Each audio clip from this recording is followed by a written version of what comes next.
welcome back to the Apatros review. In this episode, The Cabinet of Dr. Caligari, the world's first feature-length horror film.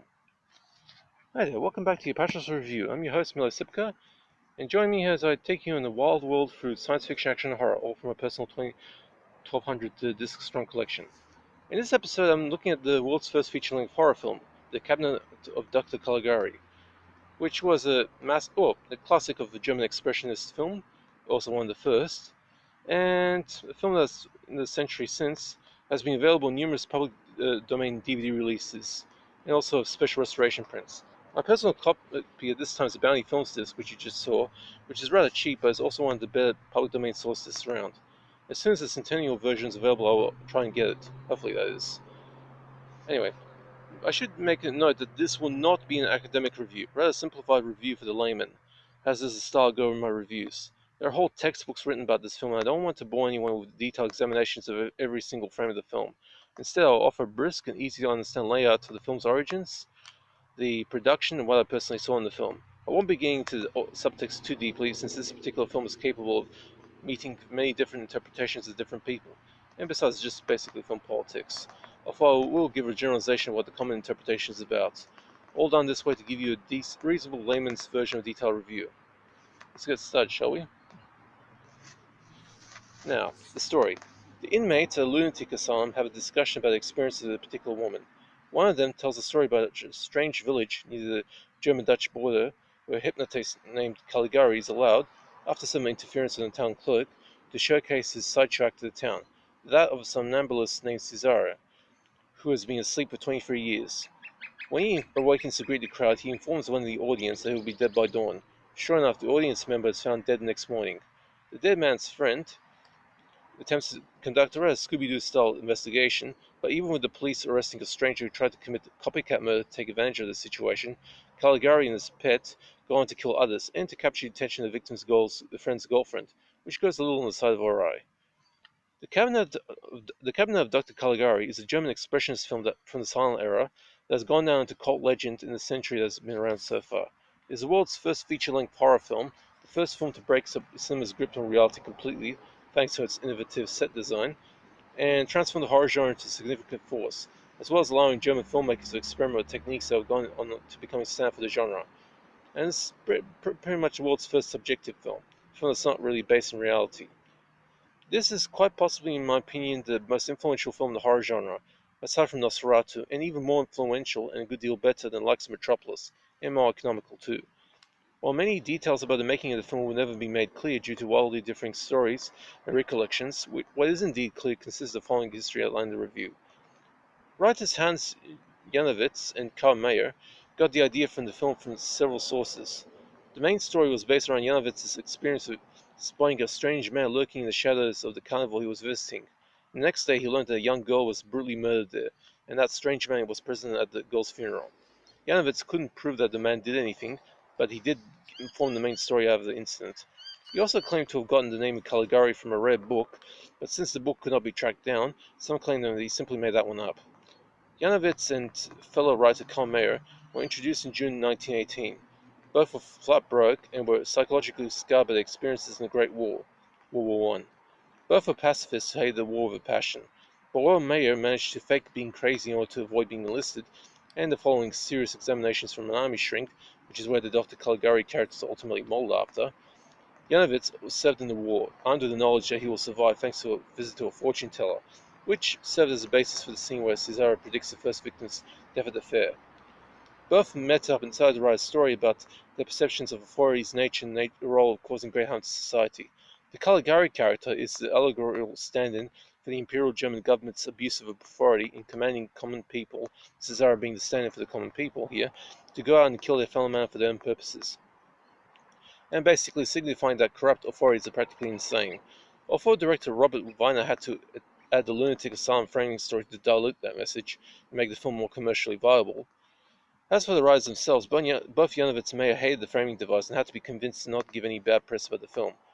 Robert Weiner was also not the original choice for director. Fritz Lang was originally picked, but passed since he was making another film at the time. Imagine if Fritz Lang did this. Ooh. The script was written in 6 weeks and sold to producer Eric Pommer for $200. Pommer recruited production designers and artists Walter Ryman, Walter Rohrig and Herman Worm, the trio spent the entire day and part of the night reading the script and coming up with a crazy expressionist design, which they believed would fit the film's story. Weiner agreed. Although it should also be noted that at the time of the production, electricity was seriously strictly rationed in Germany, and the set only had one light available to them for use. Shooting started from the end of December 1919 until the end of January 1920. The trio of designers were given carte blanche to design the sets. The sets were made completely out of paper and with the shadows and beams of light painted onto the backdrops to compensate for the only one light. They cost less than $800 to make, and the lead cast earned $30 a day. Because the sets were severely cramped, they were built in a small studio that only had 6-meter wide rooms for. Weiner had to use unusual camera angles to film the action, which added to the nightmarish feel of the film, as well as the camera iris lens doing that blinking action that makes you feel like you're actually there. That set design was later recreated by Herman Worm and displayed in Munich and East Berlin in the late 1950s. As for the promotional side of things, a number of posters of the tagline "You have to become Caligari" were put up around Berlin, without tipping anybody off that they were promoting the film, weeks before the original release. When it did premiere, the audience hated it and the company rejigged the promotional campaign and reissued the film, which then became a success. In the USA, the film opened in the Capitol Theater in New York in April 1921, to some mixed reception. Some of the audience hated the film and asked for their money back. The critics mostly loved it. The film even played in the Paris cinema for 7 years, a record only broken by the release of the original 1970s softcore erotic flick Emmanuelle.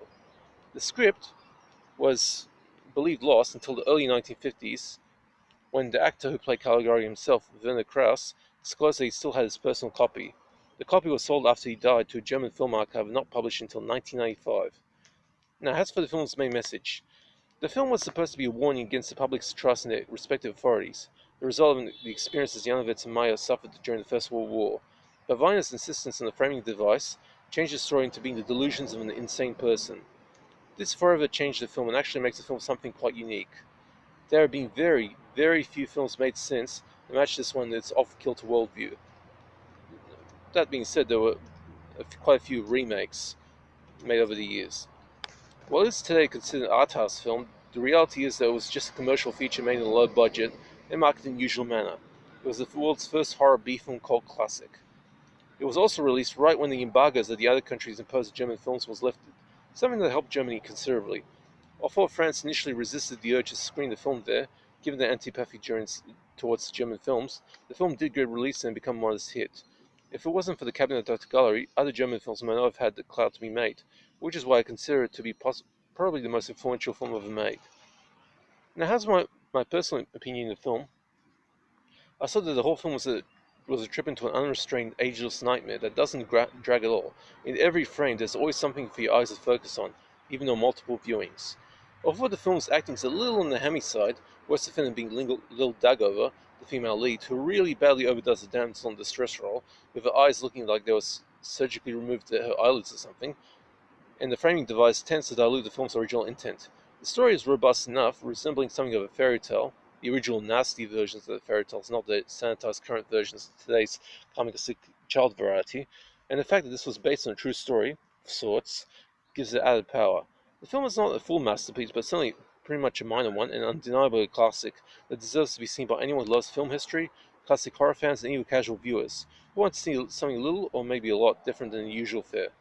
The film's unique style has been copied many times, mainly by inspiring the Hollywood genre of film noir during the 1930s and 40s, and while director Robert Weiner never managed to capitalize on its success, the fact remains that when it came to make it count, Weiner and his merry crew did make it count and provide a knockout punch to film fans everywhere. Highly recommended. Now also, I'll just quickly say something. There was a book that was written, a film analysis book from Caligari to Hitler that was written by some academic decades ago, that claims that Caligari was the standard for Hitler and Caesar for the everyday person. That's not true. In fact, the film was made in 1920, long before the Nazis were even around. And the thing is, I mean, with hindsight, you could make the connection, but the thing is, the film at the time, nobody knew what the Nazis were planning to do. Anyway. As for the gore report, there's no gore here, but who needs gore in a film like this? And there's no nudity either. Remember the time period this was made in.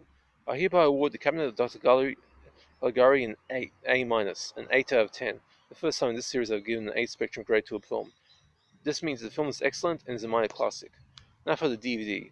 The Cabinet of Dr. Caligari has seen many VHS, DVD, and even some Blu-ray releases, but the quality can vary. For my review copy, I have the release from Bounty Films.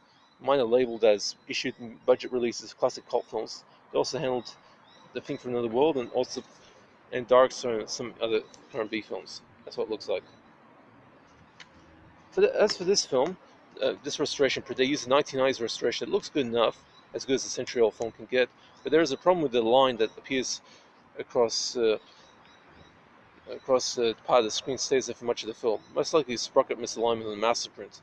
I have heard that some other DVD releases also have the same problem. Clarity is good for the time period, and the English subtitles, as unkempt as they look, do a pretty good job explaining the story. There are no extras on this disc, which is a bit of a shame since the earlier release from Force Video had an audio commentary and footage from one of Robert Viner's other films included on it. That being said, this is a decent budget buy, and even when the Centennial version comes around, go for it. You won't regret it. Anyway, that's it for this review of the Cabinet of Dr. Caligari. Hope you enjoy your. I hope you're staying safe with this coronavirus lockdown. That's it. That's it for this review.